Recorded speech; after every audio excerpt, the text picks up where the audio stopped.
En aquest espai us volem parlar de l'exposició Artistes compromeses amb la República.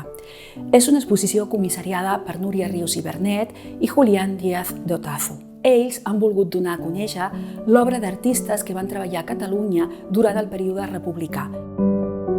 La proclamació de la República va ser rebuda en general per les dones amb molta alegria. Es va produir una efervescència de llibertat. La Generalitat de Catalunya i també el govern de la República Espanyola van començar a introduir canvis en les lleis i en les normes per acabar amb la discriminació de les dones. Des del començament de la República, moltes artistes van començar a treballar per a col·laborar en la transmissió d'ideologia i d'informació a la població. Ho feien de moltes maneres, participant en exposicions, en activitats culturals, en els sindicats d'artistes. Van produir una gran quantitat d'obres. Han de pensar que moltes obres que ens han quedat són anònimes, cartells, il·lustracions, que segurament hagin estat realitzats per dones. El comissariat ha optat per mostrar obres que directament reflecteixin el contingut polític i social de l'època. És a dir, que si tenim artistes que en les seves obres no reflectien el seu compromís republicà, per exemple, pintaven un paisatge o feien obra abstracta, el comissariat ha preferit renunciar a aquestes peces. Aquí només us ensenyarem obres d'artistes que reflectien la realitat política i social del moment. Sobretot veureu que destaquen les peces relacionades amb la Guerra Civil Espanyola. Així trobareu obres d'artistes que van néixer i treballar a Catalunya. Seria el cas de Remedios Varo, María Fresé o Lola Anglada. Artistes que van passar llargues temporades a Catalunya, com el cas d'Elisa Piqueras i Manuela Ballester, i artistes que van arribar a la Catalunya republicana per a dur a terme una activitat concreta. Seria el cas de Maruja Mayo o Ana Aguilera.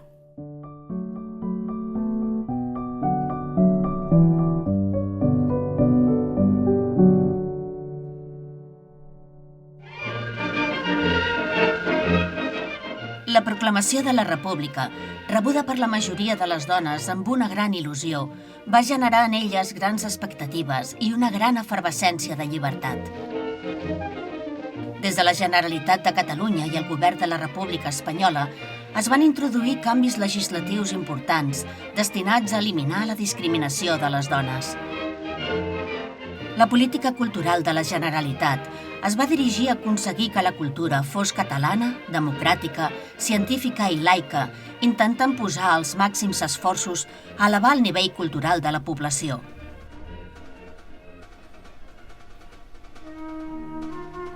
Quan al món de l'art s'obriren nous museus i noves sales privades d'exposicions, es crearen tallers a escola i nous grups d'artistes a la recerca d'un nou art.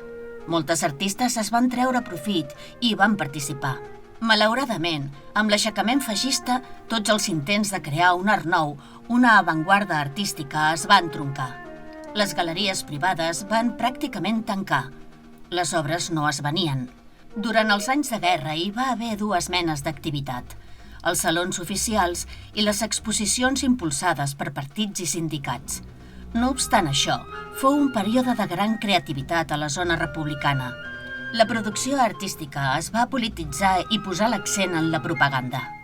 Moltes artistes, des del primer moment, van prendre partit a favor de la República, establerta legalment i legítimament, i a favor de la Revolució. En realitat, es posaren al servei de la Generalitat de Catalunya per participar en l'ensenyament, les exposicions, la cultura, la protecció del patrimoni artístic, etc. Elles, al igual dels seus companys, tingueren un gran paper en la comunicació d'informació i en la transmissió ideològica. S'afiliaren als sindicats d'artistes, participaren en exposicions i col·laboraren amb els seus dibuixos i fotomuntatges en diferents revistes del moment. Possiblement, n'hi va haver més de les que aquí són ressenyades, perquè moltes il·lustracions i cartells són anònims. Volem donar a conèixer obres realitzades per aquestes artistes, la iconografia de les quals palesa diferents aspectes de la vida durant els anys de la República, 1931-1939. Pretenem que les seves obres ens parlin d'aquells anys i dels problemes als quals s'hagueren d'enfrontar, el pitjor dels quals fou la ferrissada i sagnant guerra que durà gairebé 3 anys. Només així, la memòria col·lectiva, que ha obviat aquestes dones en la seva tasca artística durant els bons i els mals dies de la República, es recuperarà d'aquest malaurat oblit i, finalment, es podrà reconèixer la seva vàlua merescuda. Hem renunciat a exposar aquelles obres el contingut de les quals no considera aspectes socials o polítics relacionats amb la República, malgrat que les seves autores haguessin mantingut un fort compromís social o polític. Es mostren, doncs, obres que s'han pogut localitzar fetes per artistes nascudes a Catalunya i que hi van viure gran part de la seva vida. Lola Anglada Sarriera, Carme Millà Tarsol, Maria Ferrés Puig, Remedios Varo Uranga, o que, malgrat no haver-hi nascut, hi van passar llargues temporades.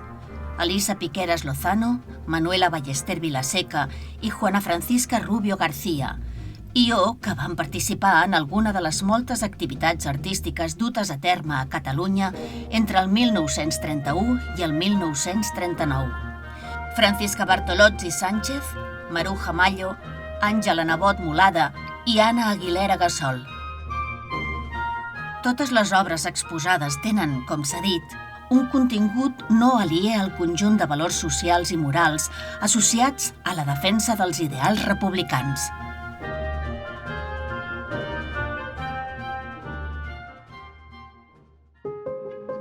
Carme Millà Tarsol, Barcelona, 1907-1999. Compromesa amb la República i l'anarquisme, va ocupar diferents càrrecs en el Sindicat Únic de l'Ensenyament i professions liberals de la CNT-AIT de Barcelona, on desenvolupà un paper important. Preocupada per l'educació, col·laborà en la redacció dels estatuts del Consell de l'Escola Nova Unificada. Fou professora d'aquesta escola i també l'autora del seu cartell Escola Nova, Poble Lliure. En el cartell, mitjançant formes arrodonides i d'una gran tendresa, defensava l'ensenyament laic i la coeducació. Nens i nenes no solament compartien les aules, sinó també els mateixos continguts escolars, tal com queda reflectit en les dues criatures que estan llegint un gran llibre que sostenen sobre la falda. El cartell Ajudeu Euskadi, CNT-AIT, imprès només en 2 tintes però molt expressiu, representa 2 dones mares basques, abillades típicament i que fugen corrent dels bombardejos amb 3 criatures.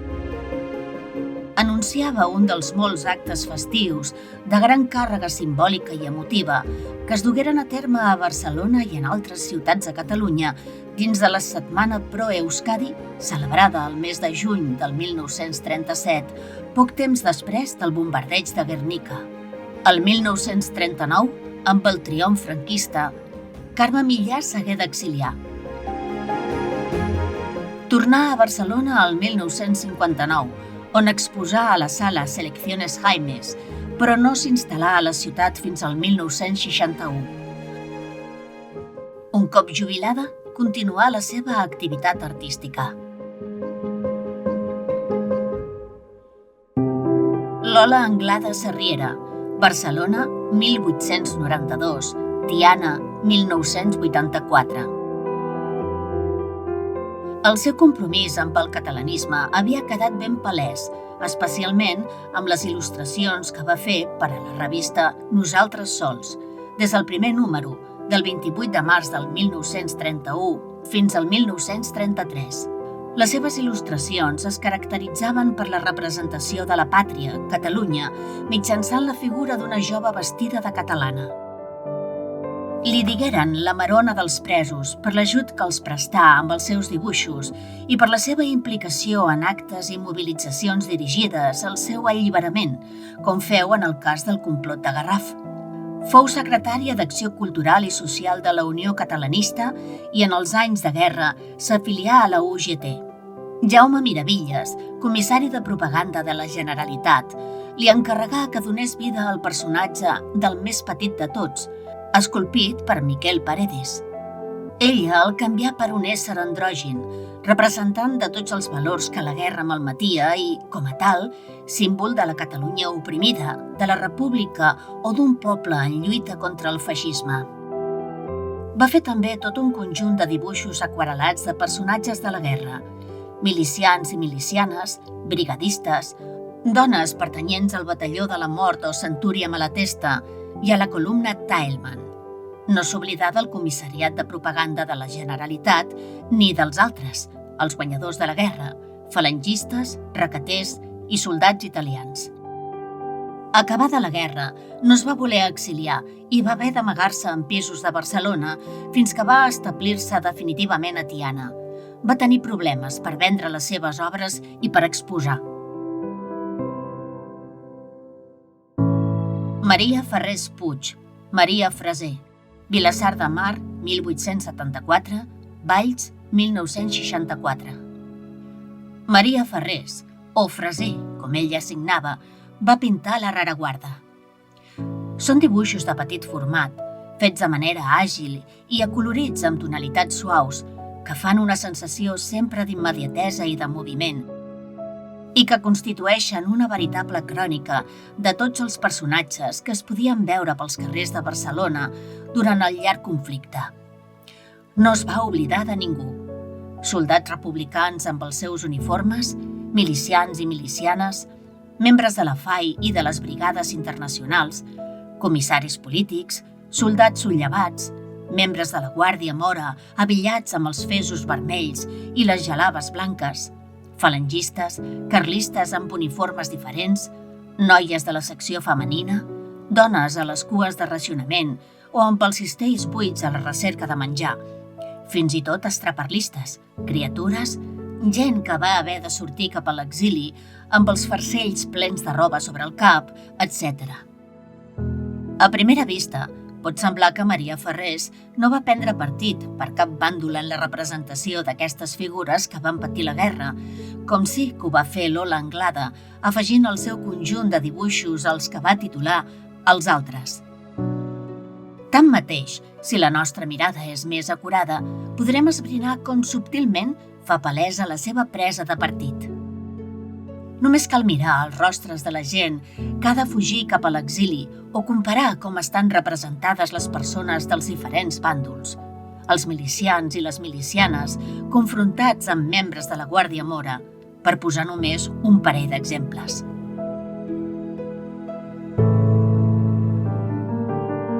Francisca Bartolozzi Sánchez, Piti. Madrid, 1908, Pamplona, 2004. Durant la República participà en les missiones pedagògiques, iniciativa governamental d'alfabetització i millora educativa de la població més necessitada, i col·laborà il·lustrant historietes pròpies o d'altri en la revista Crònica. Des del desembre del 1934 hi publicà les peripècies d'un nen heroi, Canito, i de la seva gata, Peladilla. En el darrer número, Canito s'enfronta amb el tirà i el derrota i el presenta sobre un ruc amb un cartell que diu «Se acabaron los tiranos en este país. Viva la libertad!», en una clara al·lusió al cop d'estat franquista. Destaquen les seves il·lustracions per a la sèrie Don Nubarrón, emmarcada en la situació bèl·lica, i les del setmanari Sidrín, sobre les aventures d'un nen republicà. L'abril del 1938 exposà al Casal de la Cultura de la plaça de Catalunya els 6 gravats a l'aiguafort de la sèrie Malsons infantils, que foren exhibits al Pavelló de la República de l'Exposició Internacional de París de 1937. En ells representà, des de la perspectiva dels nens, els horrors de la contesa. En totes les composicions, una criatura de dimensions reduïdes és amenaçada per un gran monstre. També va fer dibuixos aquarelats sobre la vida quotidiana durant la guerra, milicians, criatures, dones fent cua per comprar o fugint dels bombardejos o anant cap a l'exili, soldats retornant del camp de batalla, etc. Acabada la guerra, s'establí a Pamplona, on visqué un veritable exili interior, compaginant la seva labor artística amb tasques familiars, docència i treballs compartits amb el seu marit, no sempre prou reconeguts.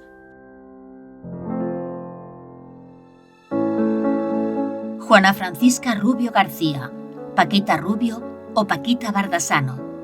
Madrid, 1911-2008.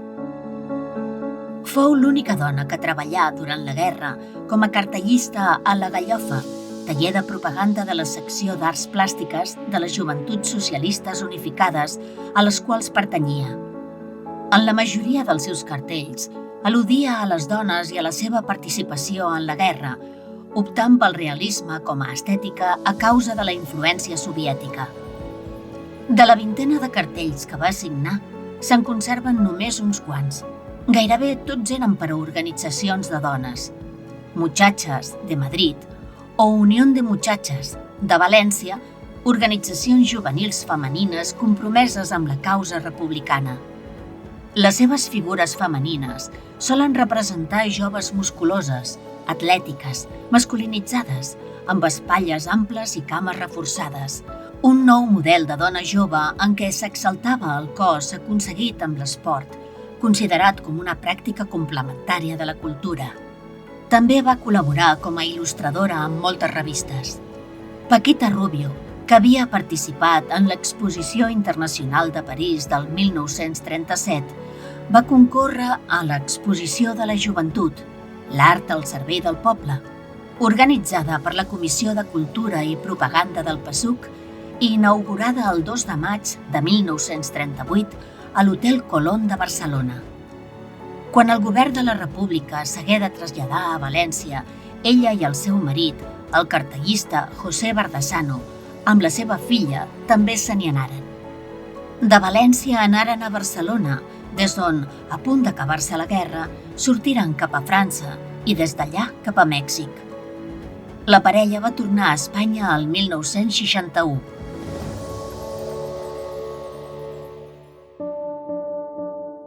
Manuela Ballester Vilaseca, València, 1908, Berlín, 1994.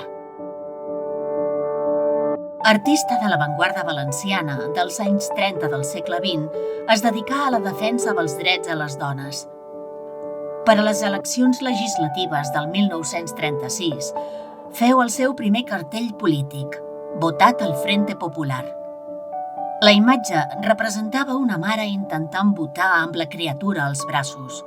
Al fons, davant de la dona, hi dibuixà en color roig una munió de persones sense rostre pertanyents als diferents partits d'esquerres. En contraposició, representants de l'Església i del capital, personatges de les dretes tradicionals, dibuixats en color negre i aixafant cadàvers, intenten impedir-li votar estirant-la per les faldilles. Els seus cartells palesen el seu compromís proletari. El seu cànon artístic rebutjava l'abstracció i proposava un nou realisme social compromès amb la realitat del moment. Fundà i dirigí la revista Pasionaria, revista de les mujeres antifascistes de València, i col·laborà amb moltes d'altres. Quan el 1937 el govern de la República es traslladà de València a Barcelona, ella i el seu marit, el cartellista Josep Renau, s'hi van desplaçar amb els fills. A Barcelona es convertí en dibuixant de la secció de premsa i propaganda del Comissariat General de l'Exèrcit de Terra. S'exilià a Mèxic, on va romandre fins al 1959, quan marxà a la República Democràtica d'Alemanya. Després de la mort de Franco, aquesta artista disciplinada i amb caràcter fort, idees clares i grans sentiments, tota sola, separada de Renau, va fer diversos viatges a València, a la seva terra. Mai, però, s'hi va poder quedar. Maruja Mallo, pseudònim d'Ana Maria Gómez González. Vivero, Lugo, 1902, Madrid, 1995. Maruja Mallo, dona transgressora i artista compromesa amb la República, fou professora al Liceum Club Femenino i a la Residencia de Señoritas, ambdós a Madrid, i participà en les missiones pedagògiques. A París el 1932 i al Saló de Tardor de Barcelona el 1933 va exposar la sèrie Cloacas y Campanarios. La sèrie, depriment i amarga, fou relacionada amb la Espanya negra. Ella deia que aquestes obres eren una confrontació amb un món regit per la descomposició. Es tractava de netejar el terreny abans d'edificar un món nou.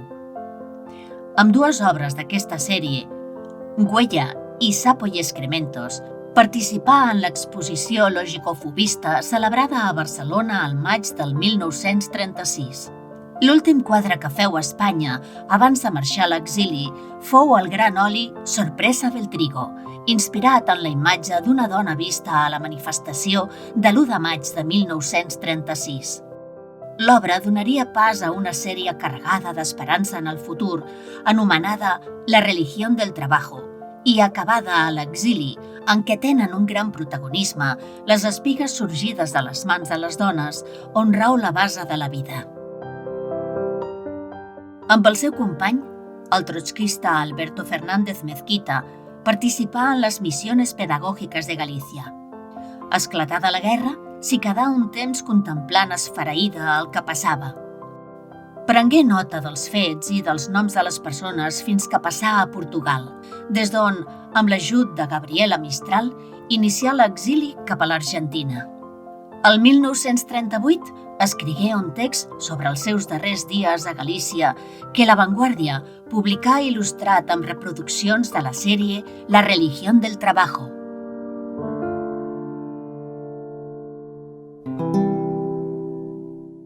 Remedios Varo Uranga, anglès, Girona, 1908, Ciutat de Mèxic, 1963. Va estudiar a la Real Acadèmia de Belles Artes de San Fernando, a Madrid, on feu amistat amb Maruja Mallo, Deli Tejero, Francis Bartolozzi. El 1930 es casà amb Gerardo Lizarraga, anarquista convençut, amb qui se n'anà a París. El 1932 es traslladà a Barcelona republicana, on es dedicà al dibuix publicitari i contactà amb els surrealistes, amb els quals jugà a fer cadàvers exquisits. El 1936 participà en l'exposició logicofobista, celebrada a Barcelona amb 3 obres: La cama alliberadora de les amebes gegants, Lliçons de costura i Accidentalitat de la dona violència. El títol d'aquesta obra sembla críptic, però el terme abstracte, accidentalitat, fa albirar la seva potent denúncia del maltractament exercit contra les dones. La Venus de Milo és per ella la icona de la fertilitat, l'amor, la sensualitat, la bellesa, la feminitat, és a dir, el símbol de les dones. Accidentalitat de la dona violència és una de les primeres obres de Remedios, que encara no ha aconseguit el seu propi estil.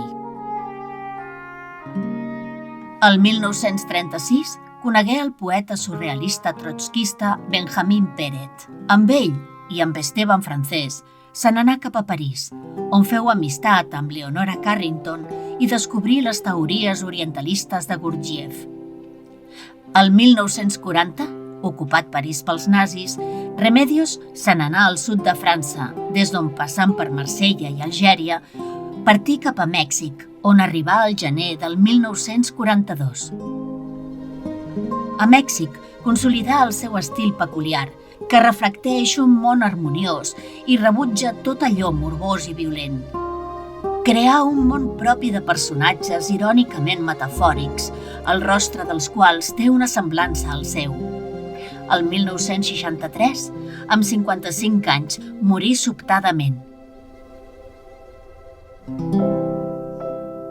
Elisa Piqueras Lozano, Albacete, 1912, València, 1974. Aquesta pintora i escultora s'inclou en la generació valenciana dels anys 30, juntament amb Manuela Ballester i els germans Renau Berenguer, entre d'altres. En el context de la lluita i de les activitats polítiques dels estudiants universitaris, es va trobar amb Juan Renau, amb qui es va casar. Els dos formaven part de la Federació Universitària Escolar de València. Després del cop d'estat feixista, s'afilià a l'Aliança d'Intel·lectuals Antifeixistes. El 1937 col·laborà en l'organització del Segon Congrés Internacional d'Intel·lectuals per a la Defensa de la Cultura, en el Socors Roig Internacional i en l'Associació de Mujeres Antifascistes. També participà en la Segona Conferència Nacional de Dones Antifeixistes, que se celebrà a València. Posteriorment, amb Juan Renau es traslladà a Barcelona, on treballà de professora de dibuix a l'Institut Obrer de la ciutat. Alumnes i companys la recordaven per la seva gran agilitat, amb el llapis i les pintures. Com a il·lustradora va col·laborar en les revistes Verdad, òrgan d'expressió de la Unificació Comunista Socialista, dirigida per Josep Renau i per Max Aub, i en Passionària, revista de les Mujeres Antifascistes de València, dirigida per la seva concunyada Manuela Ballester. El 1939 passà penosament la frontera cap a França amb la família Ballester. Després d'estar en el camp de concentració d'Argelers, marxà cap a Colòmbia amb Juan Renau. A partir del 1946, s'instal·laren a Mèxic. Tornaren a València el 1957, on Elisa morí després d'una llarga malaltia, amb 62 anys.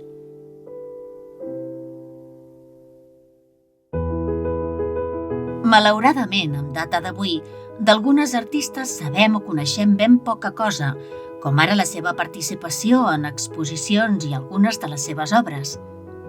Pintures com les de la Anna Aguilera Gassol i l'Àngela Nebot Mulada, o il·lustracions per a algunes revistes compromeses amb el moment històric que s'estava vivint, com les de la Mari Batlle, Montserrat Barta Prats, Alma Tàpia Bolívar i Mariona Lluch Soriano.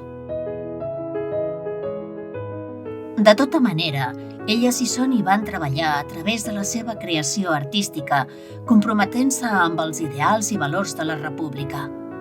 Queda encara molt camí per recórrer i molt per investigar. Volem aprofitar aquest espai per fer-ne menció i reivindicar-les, per tal que ocupin el seu lloc en la història de l'art.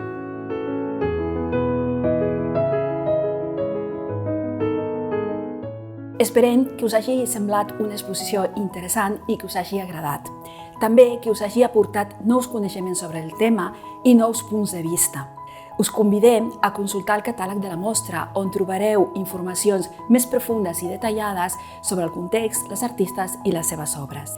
Finalment, volem agrair als Museus de Sitges i al personal que hi treballa per haver confiat en aquest projecte i per haver muntat una exposició tan preciosa com necessària. Volem donar les gràcies als prestadors de les obres i dels materials, les institucions i els particulars. Moltes gràcies per la seva generositat.